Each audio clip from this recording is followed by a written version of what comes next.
Diamond Harbour মহিলা বিশ্ববিদ্যালয় গণনা কেন্দ্রের বাইরে কড়া নিরাপত্তা, এজেন্টের দীর্ঘ লাইন। দক্ষিণ চব্বিশ পরগনার অন্যতম গুরুত্বপূর্ণ গণনা কেন্দ্র ডায়মন্ড হারবার মহিলা বিশ্ববিদ্যালয় চত্বরে সকাল থেকেই নজিরবিহীন নিরাপত্তা ব্যবস্থা গ্রহণ করা হয়েছে। গণনা কেন্দ্রের বাইরে এজেন্টের ভিড় উপচে পড়ছে, তৈরি হয়েছে দীর্ঘ লাইন।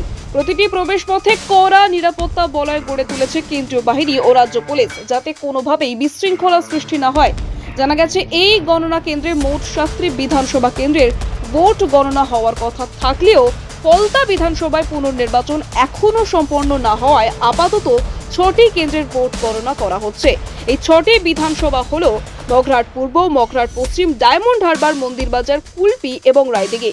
প্রতিটি কেন্দ্রের ফলাফল ঘিরে রাজনৈতিক মহলে তীব্র উত্তেজনা লক্ষ্য করা যাচ্ছে। অন্যদিকে সাগর পাথর প্রতিমা ও কাকদ্বীপ বিধানসভার ভোট গণনা হচ্ছে কাকদ্বীপ সুন্দরবন মহাবিদ্যালয়ে। সেখানেও সমান তৎপরতায় নিরাপত্তা ব্যবস্থা জোরদার করা হয়েছে। ডায়মন্ড হারবার মহিলা বিশ্ববিদ্যালয় গণনা কেন্দ্রের আশেপাশে প্রায় 8 কিলোমিটার জুড়ে নিরাপত্তা বলয় তৈরি করা হয়েছে। জাতীয় সড়কের ওপরেও কড়া নজরদারি চালানো হচ্ছে। কেন্দ্রীয় বাহিনীর পাশাপাশি রাজ্য পুলিশের বিপুল সংখ্যক জওয়ান মোতায়েন রয়েছে। প্রতিটি প্রবেশপথে মেটাল ডিটেক্টরের মাধ্যমে তল্লাশি চালানো হচ্ছে এবং শুধুমাত্র বৈধ পরিচয়পত্র থাকলেই কাউকে ভেতরে প্রবেশ করার অনুমতি দেওয়া হচ্ছে। সকাল থেকে বিভিন্ন রাজনৈতিক দলের প্রার্থীদের এজেন্টরা গণনা কেন্দ্রে প্রবেশের জন্য লাইনে দাঁড়িয়ে রয়েছেন।